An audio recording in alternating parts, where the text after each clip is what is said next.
बड़ी पुरानी कहावत है, चोर की दाढ़ी में तिनका। वही हाल है पाकिस्तान का। आखिर भारत पाकिस्तान पर करेगा एयर स्ट्राइक और ये एयर स्ट्राइक होगा जबरदस्त। जानेंगे ऐसी बातें क्यों हो रही है। तो वहीं दूसरी तरफ अमेरिका अब लगातार कर रहा है अफगानिस्तान पर एयर स्ट्राइक और अल जवाहिरी के बाद अब किसे बना लिया अमेरिका ने निशाना। जहां एक तरफ ये सब कुछ चल रहा है तो वहीं दूसरी तरफ भारत ने अब ये हाल कर दिया है कि बड़े बड़े ताकतवर देश घुटनों पर आ गए हैं। जानेंगे क्या है मामला, आइए जानते हैं इन खबरों को विस्तार से। अमेरिका ने अफगानिस्तान में जब अल जवाहिरी को मारा तब सबसे बड़ा प्रश्न ये उठा था कि ये 2 हेल फायर मिसाइलों से मारा गया, पर हेल फायर मिसाइलें अगर दागी गई होती तो फिर यहाँ पर बड़ा विस्फोट होता और इस विस्फोट से घर क्षतिग्रस्त होता, आसपास का कोई न कोई इंसान इसमें मारा जाता। लेकिन आखिर क्या इस्तेमाल किया था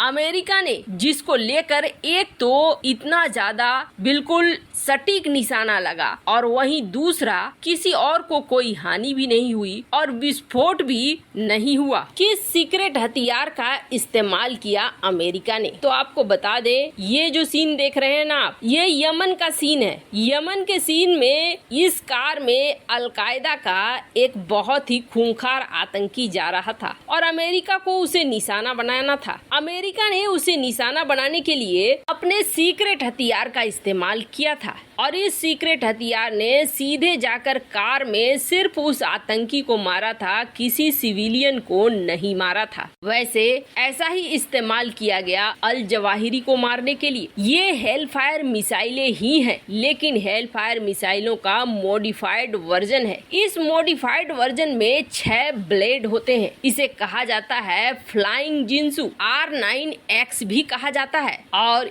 इस मिसाइल की खासियत क्या है, ये कार हो या बिल्डिंग हो, सबको काटते हुए सीधे अपने सटीक निशाने पर लगता है। इसी का इस्तेमाल किया गया अल जवाहिरी को मारने में। दरअसल पहले जब ओबामा का शासनकाल था अमेरिका में, तब पाकिस्तान में, अफगानिस्तान में, इराक, सीरिया, सोमालिया, यमन, कई ऐसे जगह थे जहां एयर स्ट्राइक करता था मारने के लिए अमेरिका और सिविलियन मारे जाते थे और सिविलियन के मारे जाने के बाद मानव अधिकार का मुद्दा उतरता था और अब इसे एक प्लान के तहत आतंकियों ने इस्तेमाल करना शुरू कर दिया और अमेरिका के ऊपर दबाव बनने लगा, जिसके बाद इस R9X का इस्तेमाल किया गया। अब समस्या क्या है, एक दूसरा एयर स्ट्राइक भी किया गया है। हाल अफगानिस्तान इसे दूसरा एयर स्ट्राइक कह रहा है, जिसमें किसी हाई प्रोफाइल को निशाना बनाया है अमेरिका ने। अब लगातार एयर स्ट्राइक यहाँ पर चल रहे हैं। संख्या आधिकारिक तौर पर भले कम बताई जा रही हो, पर अफगानिस्तान में बम बरसाने शुरू कर दिए हैं, मिसाइलें फायर करने शुरू कर दिए हैं अमेरिका ने। और अमेरिका ने इस बात की पुष्टि भी की है कि हमारा दुश्मन चाहे कहीं भी छिपा हो, चाहे कितना भी वक्त लग जाए, हम उसे मार कर रहेंगे। और यहाँ लगातार एयर स्ट्राइक चलने लगा है। पहले तो ये सवाल होने लगा पाकिस्तान के साथ कि आखिर बाजवा ने अमेरिका के टॉप कमांडर से बात की और उसके बाद ही ये मिसाइलें, ये एयर स्ट्राइक अफगानिस्तान के अंदर हो रहे हैं। यानी कि तालिबान के खिलाफ जा रहा है पाकिस्तान और अमेरिका की मदद ले रहा है। फिर ये बातें भी सामने आई कि यहाँ पर एयर स्पेस का, पाकिस्तानी एयर स्पेस का इस्तेमाल किया अमेरिका ने और इस्तेमाल करके अफगानिस्तान में हमले किए। अभी भी ये हमले हो रहे हैं, पर पाकिस्तान को असल डर इस चीज का अब लग रहा है कि भारत भी करने वाला है जबरदस्त एयर स्ट्राइक और इस एयर स्ट्राइक का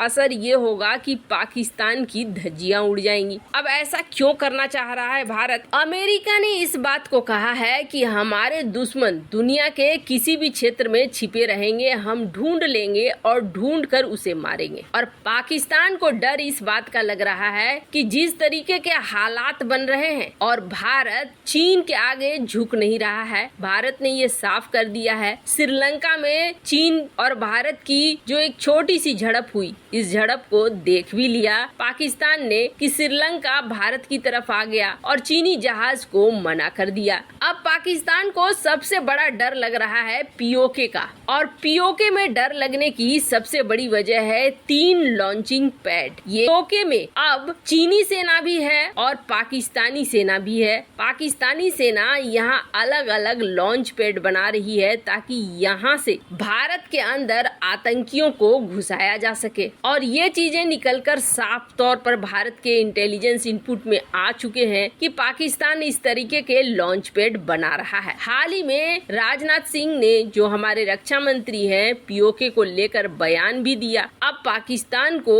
ये चीज साफ लग रही है कि पीओके हाथ से जाने का वक्त आ गया है। अब पाकिस्तान ये सोच रहा है कि जिस तरीके से अमेरिका एक्शन ले रहा है, चाहे कहीं पर भी हो, वहाँ पर अपने दुश्मन को एयर स्ट्राइक करके उसे मार रहा है, ऐसे में भारत अब पाकिस्तान के ऊपर भी एयर स्ट्राइक करेगा। पाकिस्तान को अब ऐसा डर लग रहा है, पाकिस्तान हो हल्ला मचा भी रहा है। अब इसके पीछे कारण क्या है? कारण ये है कि अंतर्राष्ट्रीय स्तर पर जो बहुत ज्यादा जाने माने आतंकी हैं, उनको निशाना अगर भारत बना लेता है पाकिस्तान के अंदर घुस के, तो भी पाकिस्तान कुछ नहीं कर पाएगा। और होता क्या है, पाकिस्तान आतंकियों का पनाहगाह है। ऐसे में अब पाकिस्तान को डर लग रहा है कि भारत के हमले के बाद पाकिस्तान का क्या होगा। और आपको बता दें, जहां तक अभी दुनिया भर की स्थिति का मामला है, दुनिया में महंगाई सारे देशों में बढ़ रही है। स्क्रीन पर आप लिस्ट देख सकते हैं, जो महंगाई की दर है इस वक्त दुनिया में हर देश में है, हर जगह है। लेकिन यहाँ पर आपको सबसे बड़ी और अजीब बात देखने को मिलेगी कि भारत इस लिस्ट में इस वक्त दुनिया के मुकाबले बेहतर पोजीशन में है। और दुनिया के मुकाबले बेहतर पोजीशन में होने का आखिर क्या कारण है? जब पूरी दुनिया में इतनी समस्या है तो फिर भारत में समस्या कम क्यों है? आखिर भारत ऐसी कौन सी विदेश नीति चल रहा है जिस विदेश नीति की वजह से भारत को लॉस नहीं हो रहा है और पूरी दुनिया में एक तरीके से डंका बज रहा है भारत का? तो आपको बता दें, भारत की कई सारी अभी रणनीति चल रही है। भारत किसी के साथ या किसी के खिलाफ नहीं है, बल्कि भारत इस वक्त सिर्फ और सिर्फ अपना फायदा देख रहा है। अब देखिए, भारत को रूस की तरफ से भी डिस्काउंटेड रेट में तेल मिल रहे हैं। अब इराक ने भी ऑफर कर दिया है। ऐसे में भारत की अर्थव्यवस्था को संभालने का और आगे बढ़ाने का इससे अच्छा मौका क्या हो सकता है? और ये चीज हमने देखी कि सीधे सीधे